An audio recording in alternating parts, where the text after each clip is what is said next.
Hello students, how are you? I hope you are fit and fine.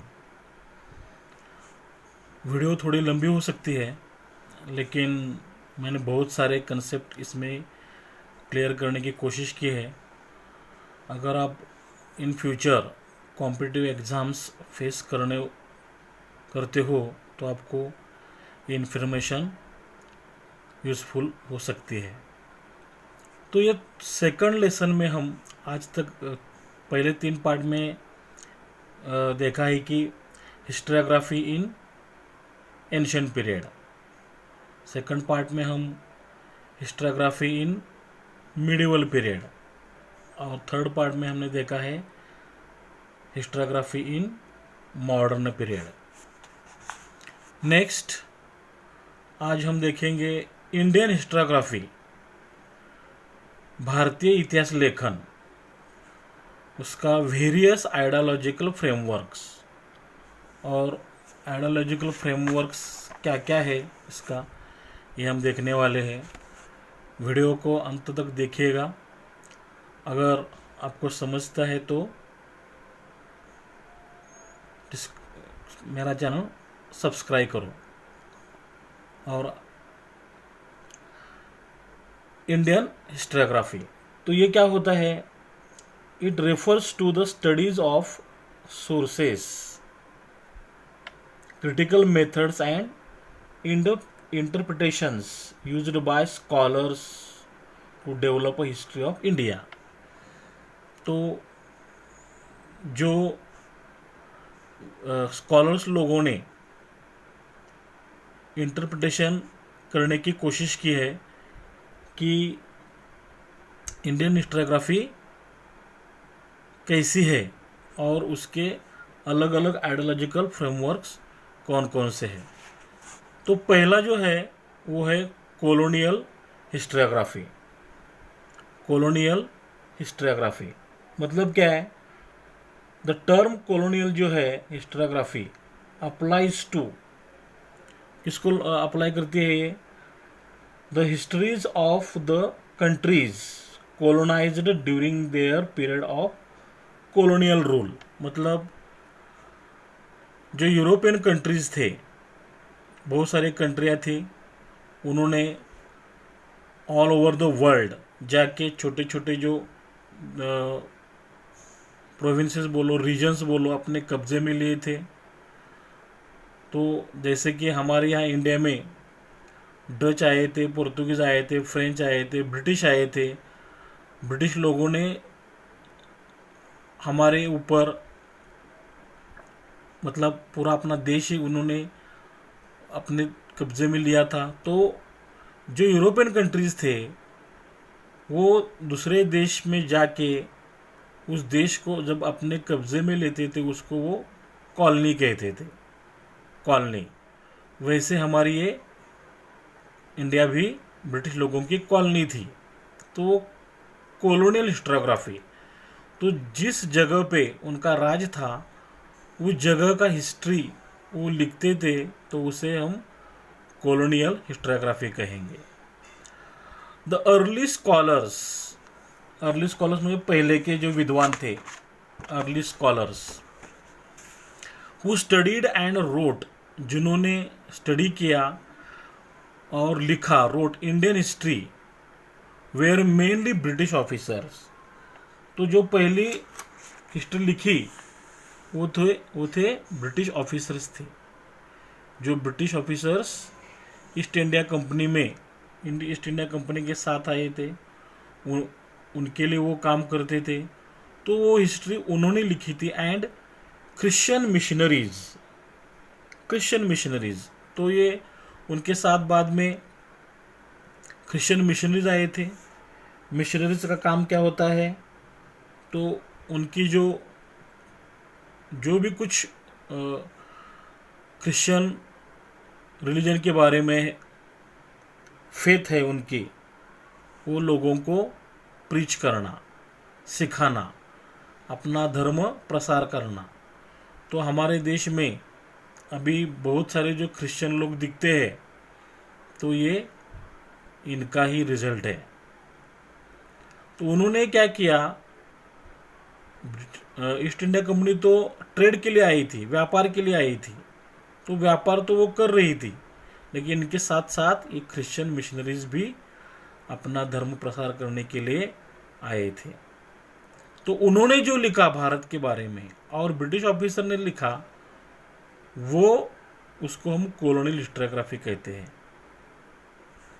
There prejudice, prejudice मतलब preconception, उनके मन में पहले से ही था, is clearly reflected in the way some of them have ridiculed Indian culture, कि उन्होंने, जो ब्रिटिश ऑफिसर क्रिश्चियन मिशनरीज रहेंगे, उन्होंने जो भी लिखा रिडिक्यूल किया है इंडियन कल्चर को, मतलब इंडियन कल्चर को उन्होंने हास्यास्पद, उसका उपहास किया है।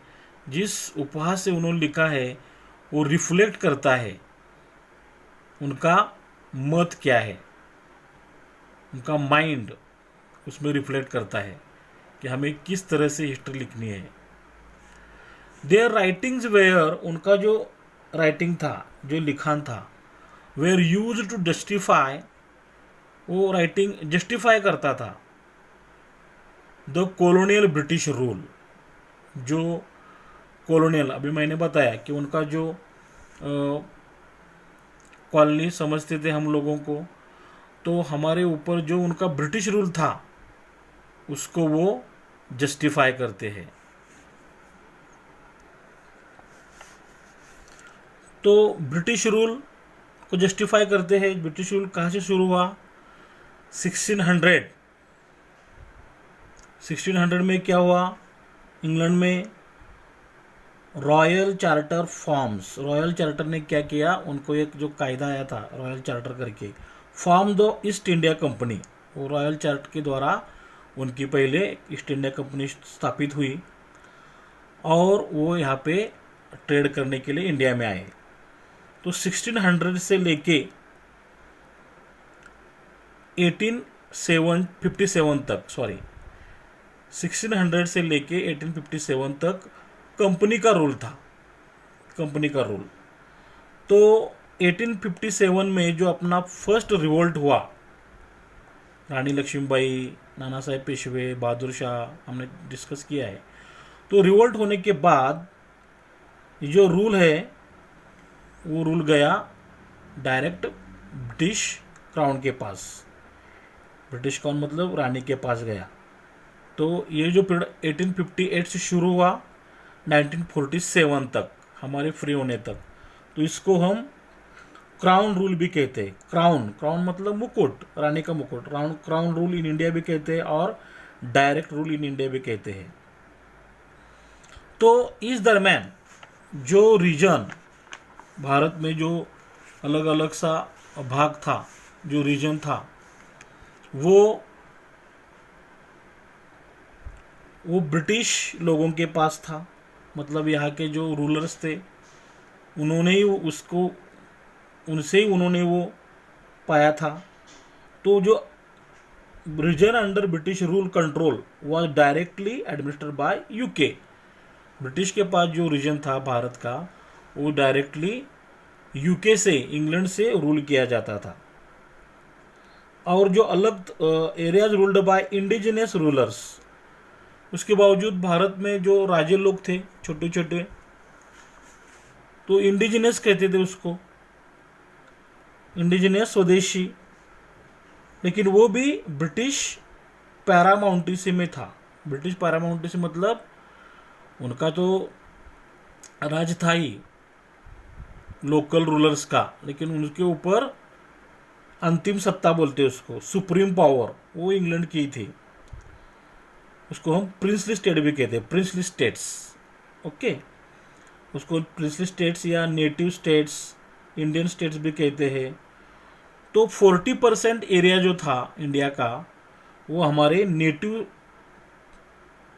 जो स्टेट्स थे उनके पास था, और बाकी का, और 40% में जमींदार भी थे, थाउजेंड्स ऑफ जमींदार थे, जागीरदारी भी थी।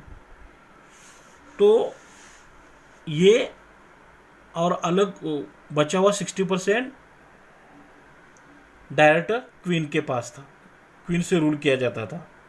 तो प्रिंसली स्टेट में 565 हमने देखे, उसमें से बड़े वाले जो इम्पोर्टेंट थे वो प्रिंसली स्टेट थे, वो हैदराबाद का था, मैसूर का था, बाद में जम्मू कश्मीर तो अभी सॉल्व हो गया, जम्मू कश्मीर बड़ा स्टेट था, सिक्किम था, इंदौर था वगैरह। तो ये डायरेक्ट बड़े बड़े जो ब्रिटिश रूल स्टेट थे वो छोड़ के बाकी का 60% पे ब्रिटिश रूल था, इसको हम ब्रिटिश रूल कहते हैं। द 5 वॉल्यूम्स मतलब बड़े बड़े ग्रंथ बोलो हम, एक ही किताब के 5 volumes. 5 volumes of Cambridge history of India, नाम है कैम्ब्रिज हिस्ट्री ऑफ इंडिया, इसके 5 वॉल्यूम है समझो। तो इसमें क्या लिखा है 5 वॉल्यूम में? तो वॉल्यूम फर्स्ट में समझो एंशिएंट इंडिया के बारे में लिखा है, वॉल्यूम 2 तो पब्लिश नहीं हुआ है, तो उसको छोड़ के वॉल्यूम 3 में टर्क्स एंड अफगान्स के बारे में है, टर्क्स एंड अफगान्स की हिस्ट्री है। वॉल्यूम 4 में द मुगल पीरियड का मेंशन किया है। वॉल्यूम 5 में ब्रिटिश इंडिया है। और वॉल्यूम 6, ये 5 वॉल्यूम में इसलिए बोला कि सेकंड वाला पब्लिश नहीं हुआ, तो 6 का जो था वो इंडियन एम्पायर 1858 से लेके 1918 तक, सॉरी 1918 तक, करेक्ट, 1850 से 1918 तक ये पब्लिश किया हुआ जो 5 वॉल्यूम्स है कैम्ब्रिज हिस्ट्री ऑफ इंडिया का ड्यूरिंग 1922-1937 सी में are distinct examples of colonial histography. वो दिखा दिए कि किस तरह की वो एग्जाम्पल है कॉलोनियल हिस्टोग्राफी का। ओके, नेक्स्ट, आई होप आपको ये कंसेप्ट अच्छी तरह समझ में आई होगी। नेक्स्ट, दूसरा जो हिस्टोग्राफी है वो है ओरिएंटलिस्ट हिस्टोग्राफी। ओरिएंटल मतलब क्या होता है? ओरिएंटल मतलब ईस्ट के। अभी समझो ये हमारे पास बुक है, ये बुक का हम मैप जब देखते हैं तो इस बाजू को जब हम मैप का स्टडी करते हैं तो इस बाजू को हम ईस्ट कहते हैं, है ना, इस बाजू को हम वेस्ट कहते हैं, ऊपरी हिस्से को हम नॉर्थ कहते हैं और निचले हिस्से को हम साउथ कहते हैं। तो ओरिएंटलिस्ट मतलब ईस्टर्न, इस साइड के। तो इस साइड के मतलब हमारे जो देश है, अभी हम लोग जो है वेस्ट में आता है तो यूरोप कंट्रीज आती है, यूरोप और अमेरिका समझो, हम ये ईस्ट में आते हैं। तो ओरिएंटल मतलब ईस्टर्न वाले। मेनी यूरोपियन स्कॉलर्स, बहुत सारे जो यूरोपियन विद्वान थे, फेल्ट क्यूरियस अबाउट सिविलाइजेशन, वो क्यूरियस थे, चौकस थे, किस बारे में? अबाउट सिविलाइजेशंस, अपनी संस्कृति के बारे में, ईस्टर्न वाले, एंड कंट्रीज, और जो कंट्रीज थी ईस्टर्न कंट्रीज। अभी मैंने बताया ईस्टर्न कंट्रीज, अभी तो यहाँ पे कौन कौन से देश आते हैं? अभी तो बहुत सारे देश आते हैं, लेकिन उस जमाने समझो थोड़े रहेंगे, क्योंकि अभी तो डिवाइड हो गए बहुत सारे। तो इस साल में समझो अभी कंट्रीज इन द ईस्ट कौन से हो सकते हैं? समझो अफगानिस्तान है, समझो अफगान चालू करेंगे हम, ये पाकिस्तान है, इंडिया है, बांग्लादेश है, चाइना है, जापान है, Vietnam, Singapore, Thailand, Philippines, Indonesia, Myanmar, Malaysia, Mongolia, Russia, Sri Lanka वगैरह, ये सारे देश जो है अभी ये देश की सिविलाइजेशन के बारे में, इस देश के बारे में वो क्यूरियस थे कि भाई ये देश क्या है, ये चीज़ कौन सी क्या है, सिविलाइजेशन कैसा है इनका। सम ऑफ दो स्कॉलर्स, और उनके जो विद्वान थे उनको उनमें से किसी को फेल्ट, वो लगता था एडमायरेशन, वो एडमायर करते थे, एंड रिस्पेक्ट फॉर देम, कि हमारी ईस्टर्न जो कंट्री है उनके ट्रेडिशन को, उनकी सिविलाइजेशन को वो रिस्पेक्ट करते थे। कौन? European scholars, some of European scholars respect करते थे। और these scholars were known as orientalist, मतलब जो यूरोपियन स्कॉलर्स थे वो हमारे ईस्टर्न सिविलाइजेशन को, कंट्रीज को जो रिस्पेक्ट करते थे, उस उनको हम ओरिएंटलिस्ट कहते हैं। अंडरस्टूड? ओरिएंटलिस्ट मतलब क्या होता है? Someone from the western country who studies the languages, culture और history of the countries of eastern Asia, तो उसको हम ओरिएंटलिस्ट कहते हैं। उनमें से इंग्लिश स्कॉलर्स थे, ब्यूरोक्रेट्स थे और पॉलिटिशियंस भी थे स्टडी करने वाले। Next, the orientalists studied the similarities between Sanskrit. उन्होंने सिमिलरिटी ढूंढी किसमें? Sanskrit and some of the European languages. हमारी जो संस्कृत भाषा है, it is an Indo Aryan language. Sanskrit language जो हमारी है इंडो आर्यन लैंग्वेज है, और उसको हम इंडिक लैंग्वेज भी कहते हैं। Indic language of ancient India, वो 3500 ईयर्स ओल्ड है। 3500 ईयर्स ओल्ड। तो जो ओरिएंटलिस्ट लोग थे, उन्होंने क्या किया? उन्होंने सिमिलरिटीज संस्कृत में और some of the European languages. European language मतलब यूरोप कंट्री में जो जितने सारे देश है, उस देश में बोलने वाली सबसे ज़्यादा भाषा उधर बोली जाती है वो स्पेनिश है। 2 नंबर पे समझो इंग्लिश है, बाद में 3 नंबर पे पोर्तुगीज़ है, बाकी सारी रशियन है, जर्मन है, टर्किश है, फ्रेंच है, इटालियन है, पॉलिश, डच, यूक्रेनियन है, Greek, Hungarian, Swedish, Danish, finish, Norwegian. तो ये सारे जो लैंग्वेजेस है यूरोपियन लैंग्वेजेस, इसमें और संस्कृत ये लैंग्वेज में उन्होंने सिमिलरिटी ढूंढने की कोशिश की कि भाई कुछ तो सिमिलर हमको दिखता है। दे फोकस्ड मोर ऑन वैदिक ट्रेडिशन, और उन्होंने क्या किया?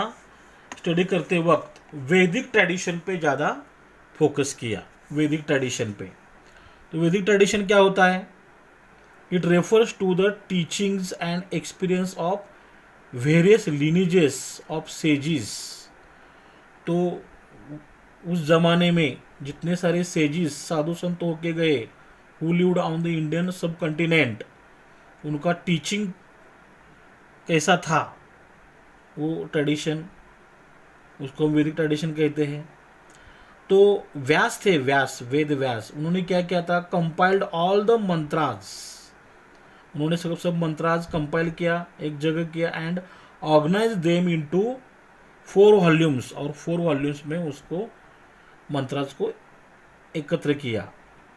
नोन एज, उसको हम ऋग्वेद, सामवेद, यजुर्वेद एंड अथर्ववेद कहते हैं। तो ये 4 वेद से चलने वाले जो हमारी ट्रेडिशन थी, उसको हम वैदिक ट्रेडिशन कहते हैं। तो जो द विजडम, इसमें जो ज्ञान भरा था, contain in those 4 books, is at the core of वैदिक ट्रेडिशन। तो वैदिक ट्रेडिशन मतलब ये 4 वेद में जो सारा ज्ञान भरा था, उसे हम वैदिक ट्रेडिशन कहते हैं। एंड संस्कृत लिटरेचर, और संस्कृत लिटरेचर भी उन्होंने ज़्यादा फोकस किया। तो संस्कृत लिटरेचर ये क्या करता है? संस्कृत लिटरेचर वो उन्होंने क्या, उसमें क्या किया था? संस्कृत लिटरेचर में refers to text composed in Sanskrit language. Sanskrit language में जितना सारा टेक्स्ट कंपोज किया है, टेक्स्ट मतलब ग्रंथ, कहाँ से लेके? 2nd मिलेनियम से लेके BCE 2000, ईस्वी सन पूर्व 2000 से आगे। Many of the prominent text are associated with Indian religion. तो इसमें से सारे टेक्स्ट जो है वो इंडियन रिलीजन से संबंधित है। वो हिंदुइज्म के बारे में है, बुद्धिज्म के बारे में है, जैनिज्म के बारे में है। तो early works of Sanskrit literature were transmitted through the oral tradition to manuscript. जो हमारी संस्कृति थी वो ओरल ट्रेडिशन से लेके मनुस्क्रिप्ट तक आई थी। Dramas, poem, stories were written in Sanskrit language, ये सारे संस्कृत लैंग्वेज में लिखे थे। तो बहुत सारे टेक्स्ट थे, समझो पंचतंत्र, हितोपदेश, रजत रंगनी हमने देखा है ना, दास कुमार चरित, बाद में मृच्छकटिक, मुद्रा राक्षस वगैरह, ये सारे जो टेक्स्ट है वो संस्कृत लिटरेचर, उन्होंने क्या किया, वैदिक ट्रेडिशन और संस्कृत लिटरेचर पे फोकस किया। Their studies resulted into formulating, और उन्होंने जो स्टडी किया, स्टडी करने के बाद फॉर्मुलेट किया, बनाया द नोशन, कंसेप्ट बनाया ऑफ एन एंशिएंट लैंग्वेज, अपनी प्राचीन भाषाओं का, जो हमारी संस्कृत भाषा और उनकी यूरोपियन भाषा, उनका एक कंसेप्ट बनाया, that could be mother of all Indo European languages, कि भारत उपखंड में बोलने जाने वाली जो भाषाएं हैं और यूरोप कंट्रीज में जो बोली जाने वाली जो भाषा है, उनकी मदर क्या है, मदर कौन है, संस्कृत है, ऐसा उन्होंने कंसेप्ट निकाला। नेक्स्ट, इन 1784 में क्या हुआ, सर विलियम जोन्स, ये कौन थे, तो सर विलियम जोन्स जो ब्रिटिश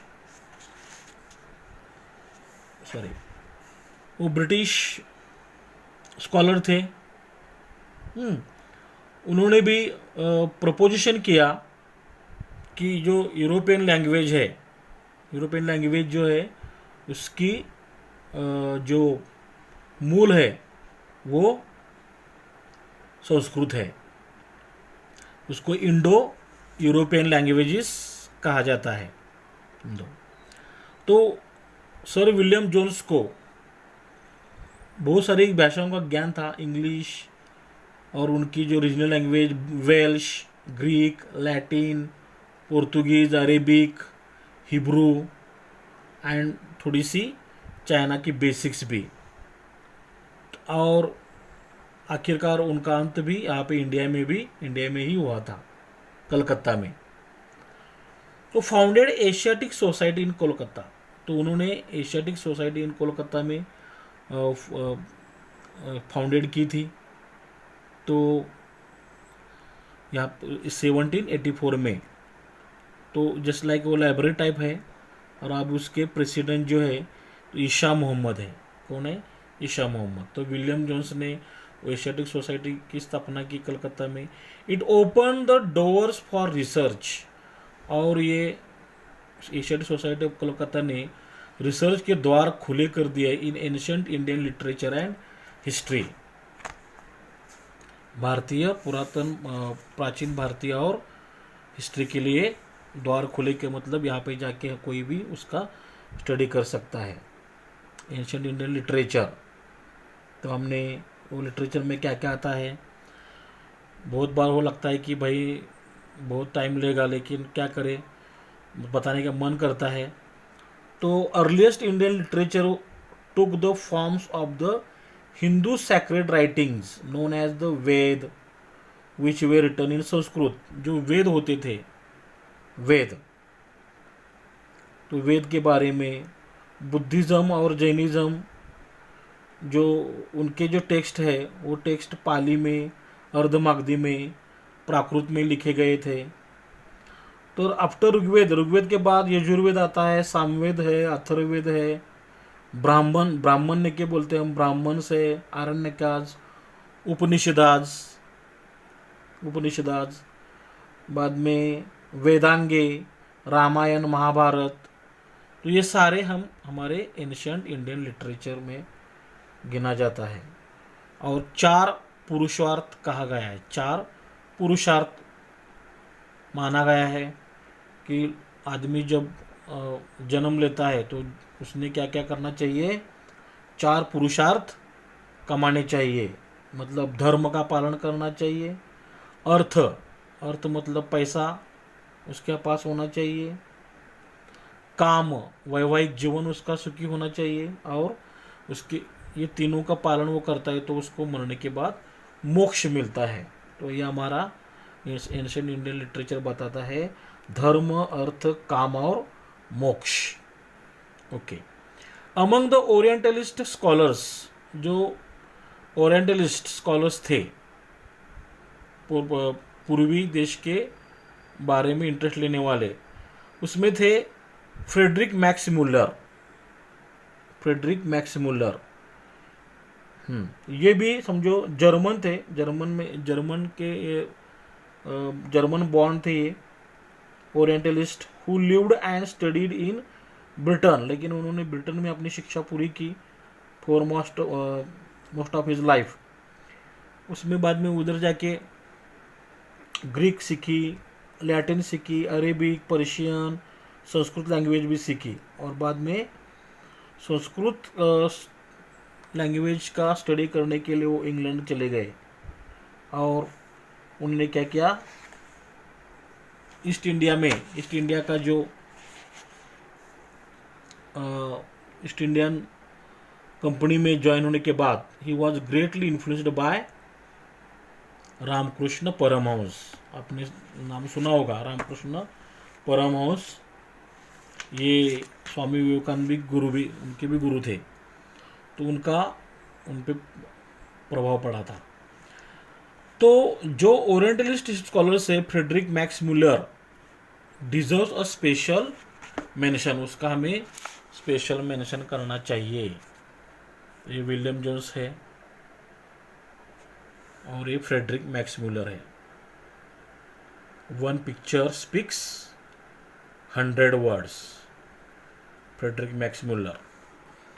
तो उनका फ्रेडरिक मैक्स मुलर का मेंशन करना बहुत ही जरूरी है। इन हिज ओपिनियन, उनके मतानुसार Sanskrit was the most ancient language of the Indo European languages. Indo European language हमने अभी डिस्कस किया, उसमें सबसे एंशियंट जो लैंग्वेज है वो संस्कृत है।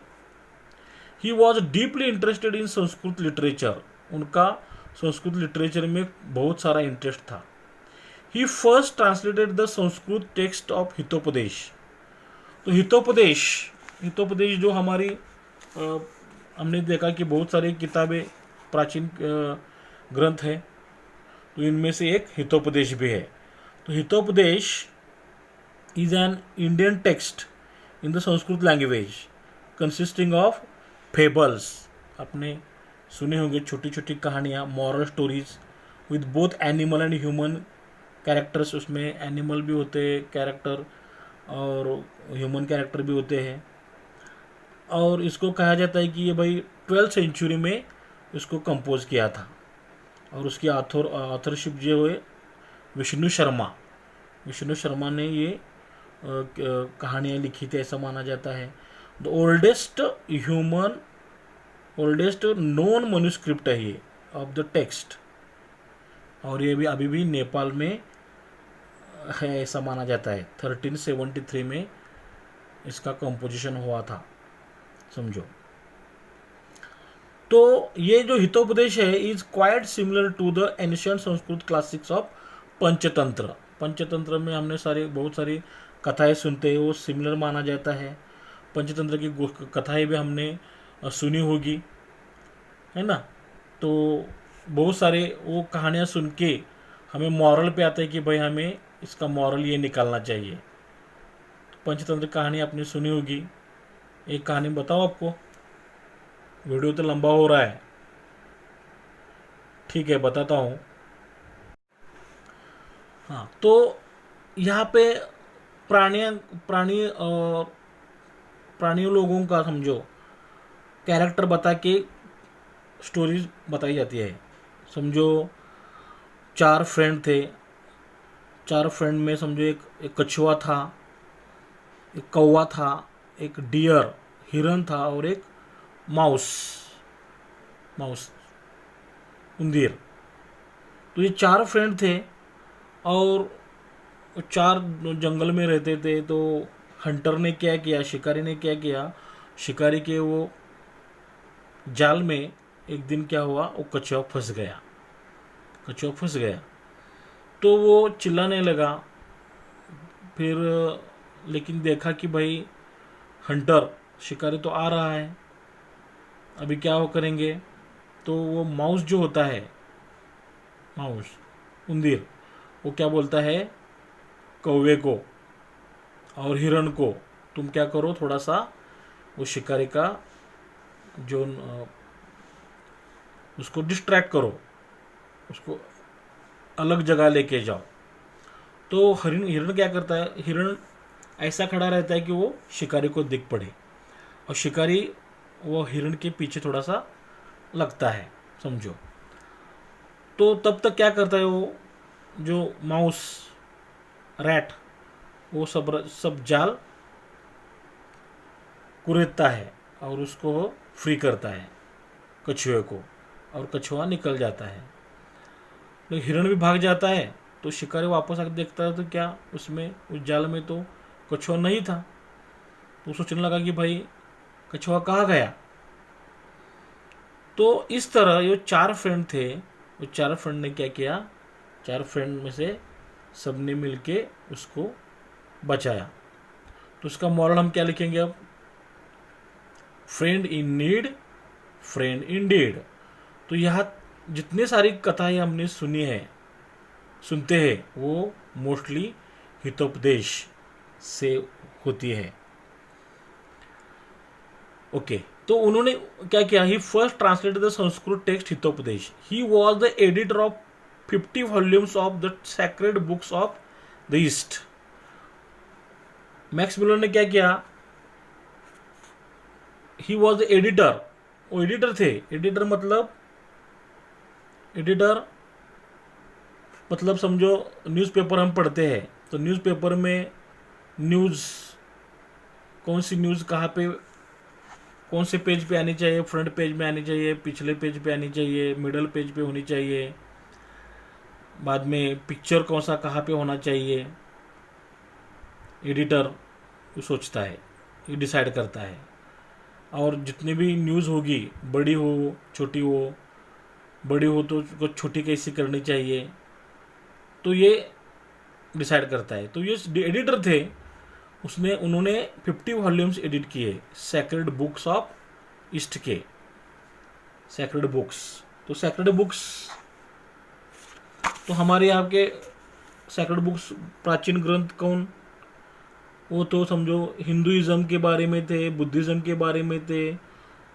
ईस्ट मतलब उसमें चाइना भी आया, ताओइज्म, कन्फ्यूशियन,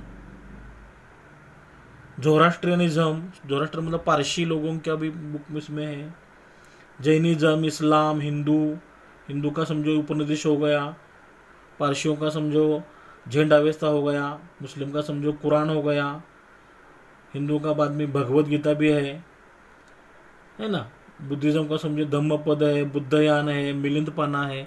तो ये सब जो किताबें हैं अपने धार्मिक यहाँ की, उसने वो the sacred books of east में वो सारे एक जगह 50 वॉल्यूम्स में एडिट किए। ही ऑल्सो कंपाइल्ड ऋग्वेद, उन्होंने ऋग्वेद का कंपिलेशन किया। ऋग्वेद हमने देखा है, ऋग्वेद हमारा सबसे प्राचीन ग्रंथ है, एंशिएंट इंडियन कलेक्शन ऑफ वैदिक संस्कृत हिम्स, उसमें सारे संस्कृत के मंत्र है, और उसको हम श्रुति कहते हैं मंत्र को, वेदास, है ना। तो इसके बाद हमने देखा है संहिता, ब्राह्मणास, आरण्यकास,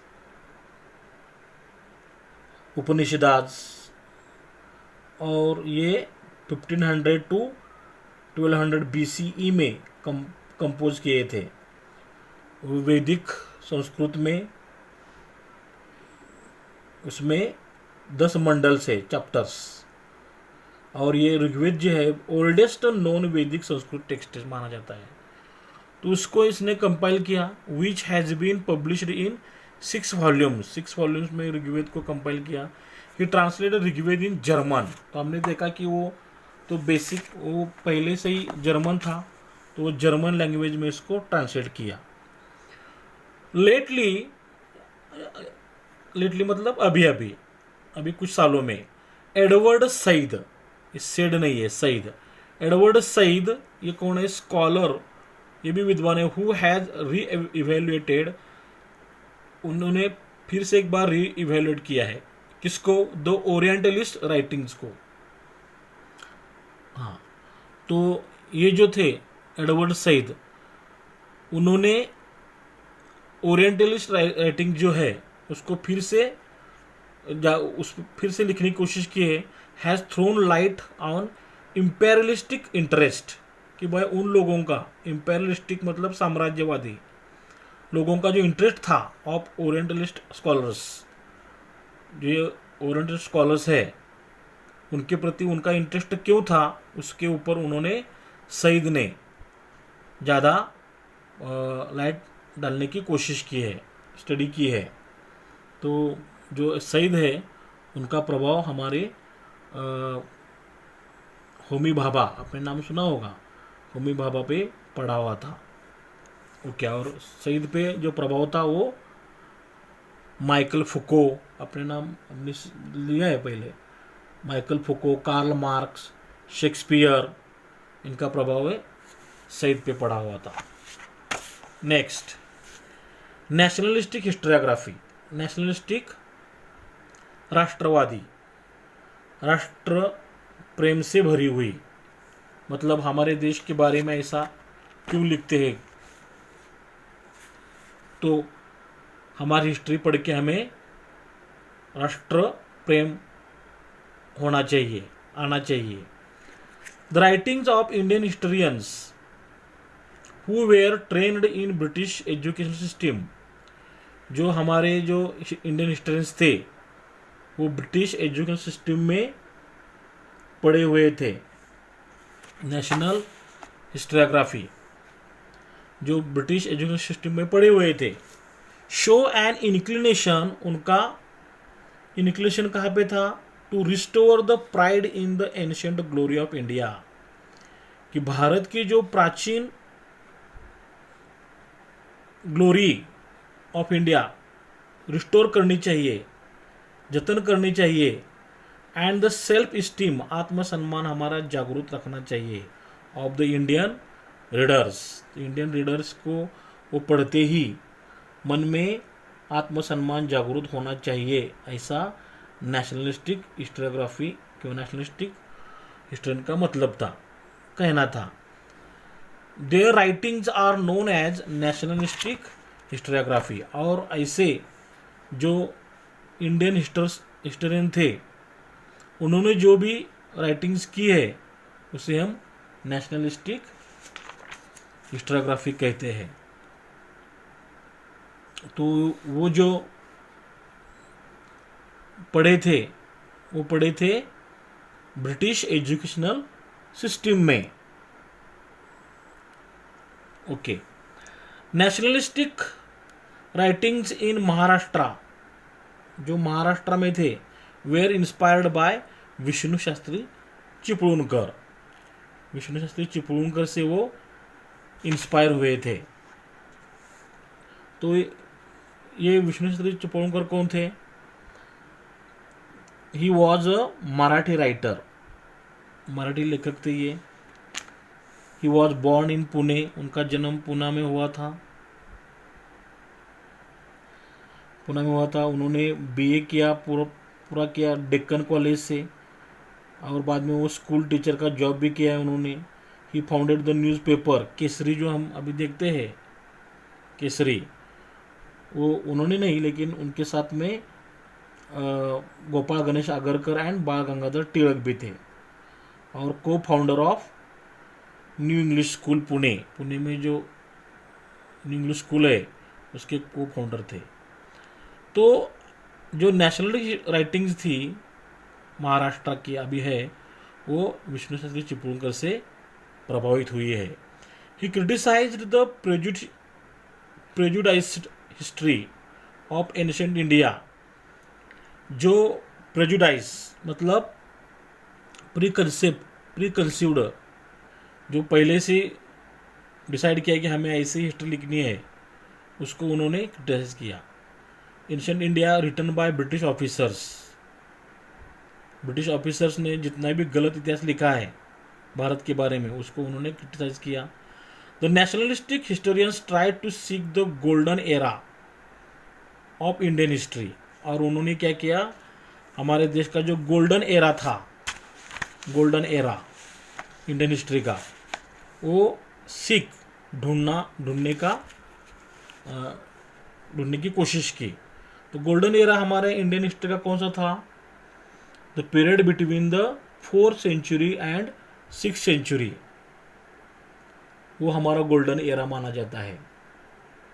क्यों known as golden as of India? Because of the large achievements. क्या क्या हमें अचीवमेंट किया था यहाँ पे? मैथमेटिक्स में, एस्ट्रोनॉमी में, sculpting, painting during the Gupta period.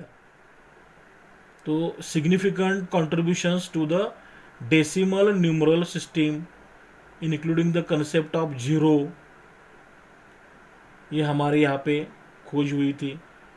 तो ये जो गोल्डन एरा है वो कब ख़त्म हुआ? जब हमारे देश पे हुन, हमने पहले पढ़ा है, हुन का आक्रमण हुआ।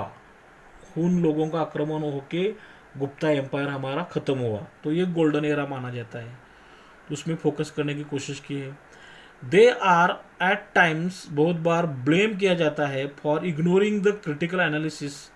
तो ये जो ब्रिटिश ऑफिसर थे उनको ब्लेम किया जाता है कि उन्होंने इग्नोर किया है critical analysis of the historical truth. सत्य लिखना चाहिए, वो उन्होंने लिखा नहीं है, इसके लिए उनको ब्लेम किया जाता है। महादेव गोविंद रानडे, इनका नाम हमने सुना होगा, महादेव गोविंद रानडे का।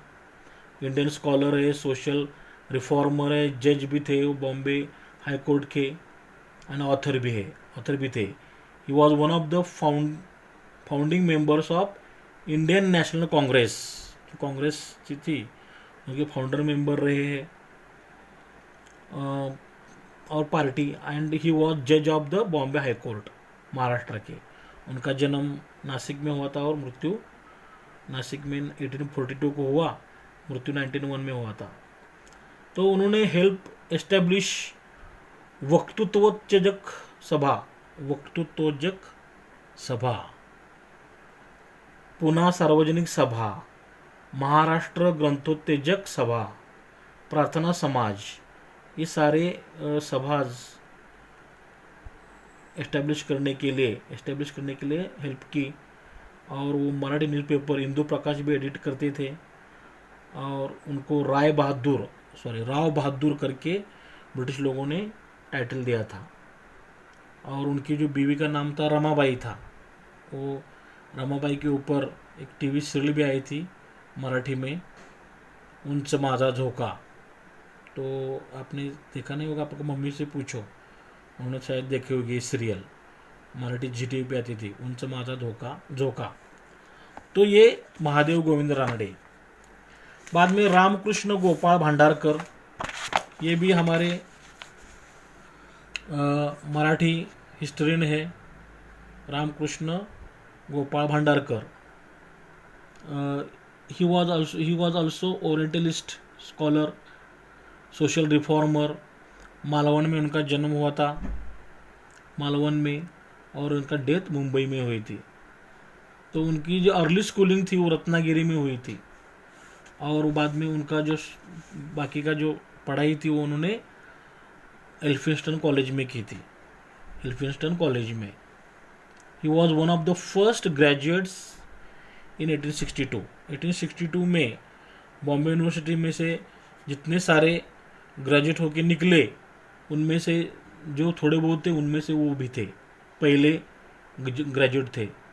बाद में वो गॉटिंजन यूनिवर्सिटी से उन्होंने PhD की, गॉटिंजन यूनिवर्सिटी से, और बॉम्बे यूनिवर्सिटी के वाइस चांसलर बन के रिटायर हो गए। बाद में वो परमहंस सभा के मेंबर भी थे। कास्ट सिस्टम, बाद में विडो मैरिज, फीमेल एजुकेशन के बारे में, चाइल्ड मैरिज के बारे में उन्होंने बहुत सारा काम किया है। विनायक दामोदर सावरकर, इनका नाम तो आपने सुना होगा, उनको स्वातंत्र्य वीर करके भी जाना जाता है। तो he was Indian independence activist. He was leading figure of Hindu Mahasabha के वो लीडर थे। 1883 में भगूर में उनका जन्म हुआ और मुंबई में 1966 में उनकी मृत्यु हो गई। तो हिंदुत्व जो हम अभी टर्म सुनते हैं वो उन्होंने पॉपुलर की थी, हिंदुत्व। तो भारत का, अपना देश का जो इसेंस है वो हिंदू आइडेंटिटी है, ऐसा उनका कहना था। अभिनव भारत सोसाइटी उन्हें स्थापन की थी और उनको 50 साल की, वो तो अभी फ्रीडम फाइटर थे, तो ब्रिटिश लोगों ने उनको 50 साल की सेल्युलर जेल में उनको सजाएं सुनाई थी, अंडमान एंड निकोबार आइलैंड में। लेकिन वो वहाँ से फिर अंग्रेज जाने के बाद वो सही सलामत बाहर आए थे। बाद में राजेंद्र लाल मिश्रा है, रोमेश चंद्र मजूमदार है, काशी प्रसाद जायसवाल है, राधा कुमुद मुखर्जी है, भगवान लाल इंदिराजी, वासुदेव विष्णु मिराशी, ये हमारे महाराष्ट्र में है, Anant Sadashiv Altekar are the names of some renowned scholars among the nationalistic historians. उनमें से वो कुछ अपने नाम है।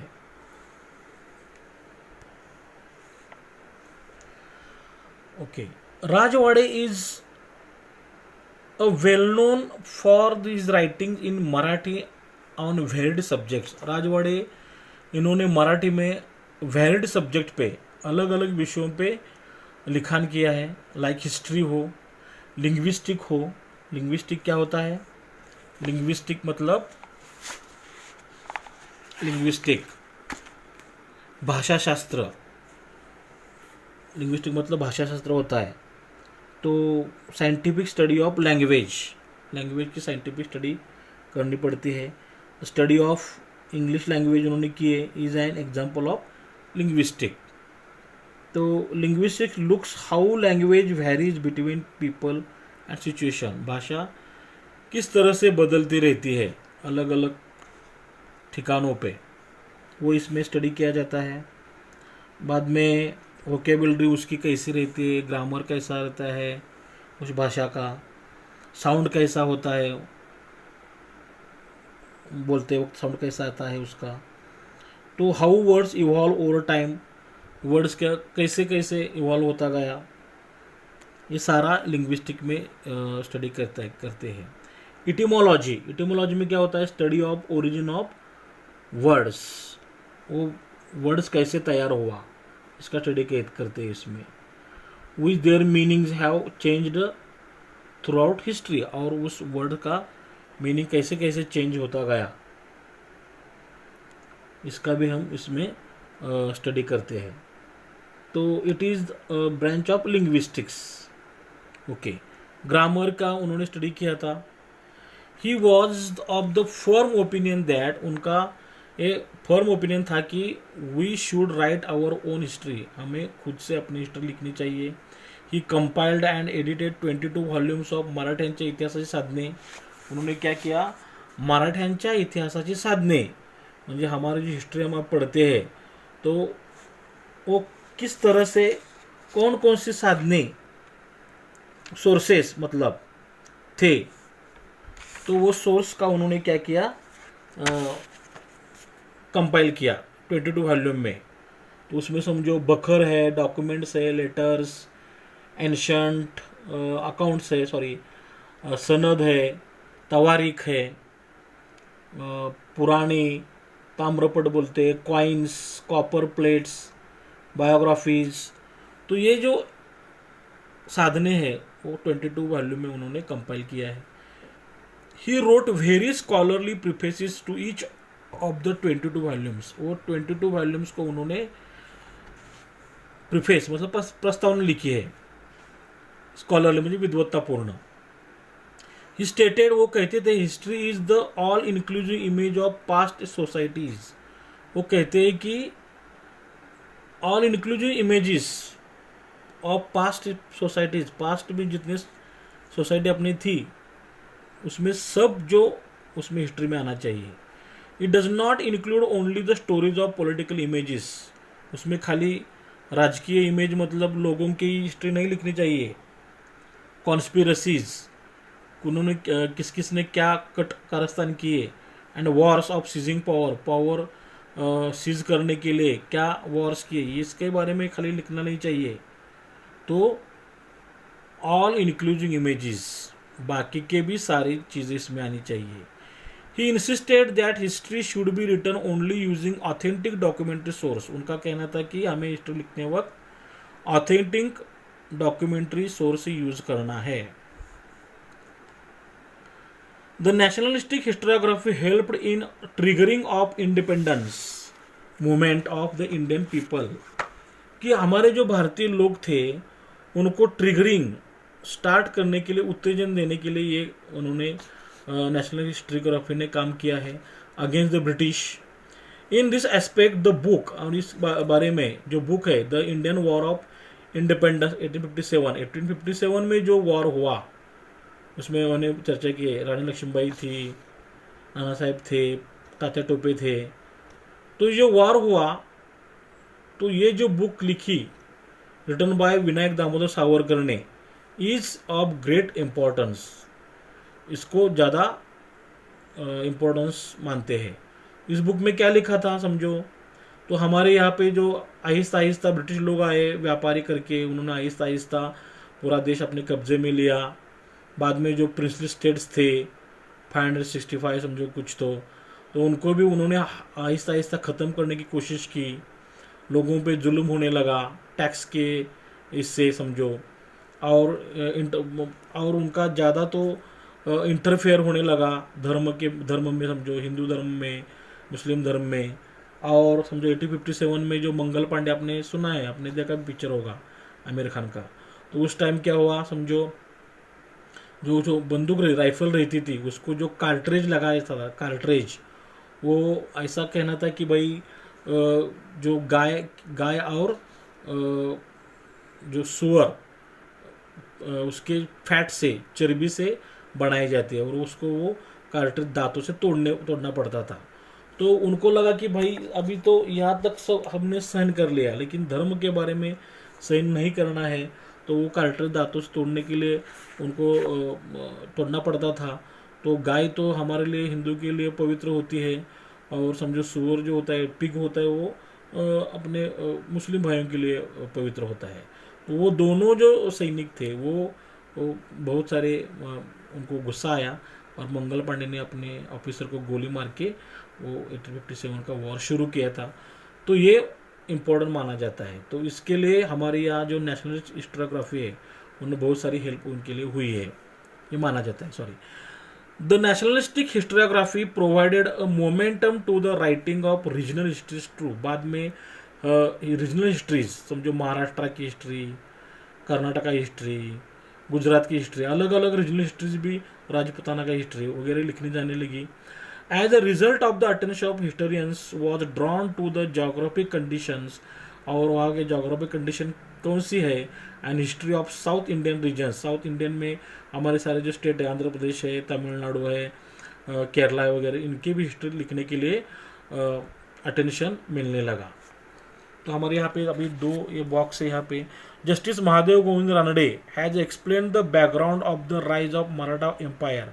मराठा एम्पायर हमारा कहाँ से शुरू हुआ, उसके लिए बैकग्राउंड कैसी तैयार हुई, इसमें in the great details in this book. उन्होंने किताब लिखा था the rise of Maratha power. The rise of Maratha power, Maratha power कैसे शुरुआत हुई, इसके बारे में उन्होंने, मराठा एम्पायर कैसे शुरुआत हुई इसके बारे में उन्होंने डिटेल में लिखा है.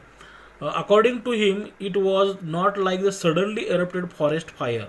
जंगल में जैसे आग लगती है अचानक से, ऐसी वो आग नहीं लगी थी. But the ground for it and Maharashtra on the social, cultural and religious levels. वो सोशल, सामाजिक, सांस्कृतिक और धार्मिक लेवल भी सब जागरूक हो गए थे. Was getting ready over the prolonged period. तो बहुत सारे समय से उनको लग रहा था कि भाई हमारा एक खुद का हिंदू राज्य होना चाहिए, उसमें किसी का अन्य अत्याचार नहीं होना चाहिए. तो आहिस्ता आहिस्ता जाके शिवाजी महाराज, छत्रपति शिवाजी महाराज ने अपने हिंदुत्व राज्य की स्थापना की थी. तो यहाँ पे समझो वीके राजवाड़े फाउंडेड भारत इतिहास संशोधक मंडल इन पुणे में भारत इतिहास संशोधक मंडल की स्थापना की ऑन 7 जुलाई 1910 में, टू फैसिलिटेट हिस्टोरिकल रिसर्च. किसी को भी हिस्टोरिकल रिसर्च करना है वहाँ पे हम कर सकते हैं, जाके कर सकते हैं. इतिहास संशोधक मंडल, ध्यान में रखो, V K Rajwade. Fill in the blanks or और आइडेंटिफाई द रॉन्ग पेयर के लिए आ सकता है। Human history is defined by time and space. हमारा जो मानवीय इतिहास है वो हमें काल और स्थल के अनुसार डिफाइन करना चाहिए। डिस्क्राइबिंग एनी इवेंट, कौन सी भी इवेंट हमें अगर डिस्क्राइब करनी है उसके लिए नेसेसिटी है that the final portrayal should be, कि अंतिम जो उसका चित्रण है, चित्र जो है, should be spread on the complete canvas of given time and place. तो हम जो इतिहास पढ़ेंगे तो उसका कंप्लीट चित्र हमारे नज़रों के सामने, उसका टाइम और प्लेस आना चाहिए। मतलब इतिहास पढ़ते वक्त हमारे वो सारी चीज़ें नेसेसिटी होती है, टाइम एंड स्पेस।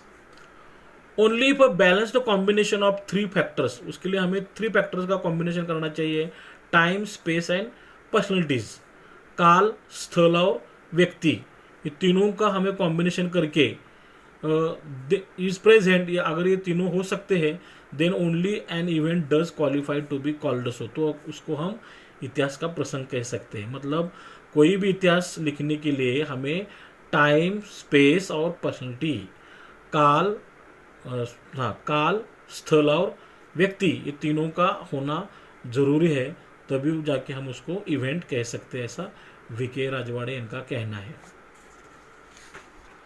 तो आई होप यहाँ तक आपको अच्छी तरह समझ में आया होगा। ये चौथा पार्ट, उसमें बहुत सारी बातें मैंने की है। मैंने पहले ही बताया कि ये सारी इन्फॉर्मेशन आपको, अगर आप if you face competitive exams in future, it will be helpful to you. तो अगर आपको समझ में आता है, पहले तो मैं आपको थैंक कहूँगा कि आपने लास्ट तक देखा है। लास्ट तक देखने के लिए थैंक यू।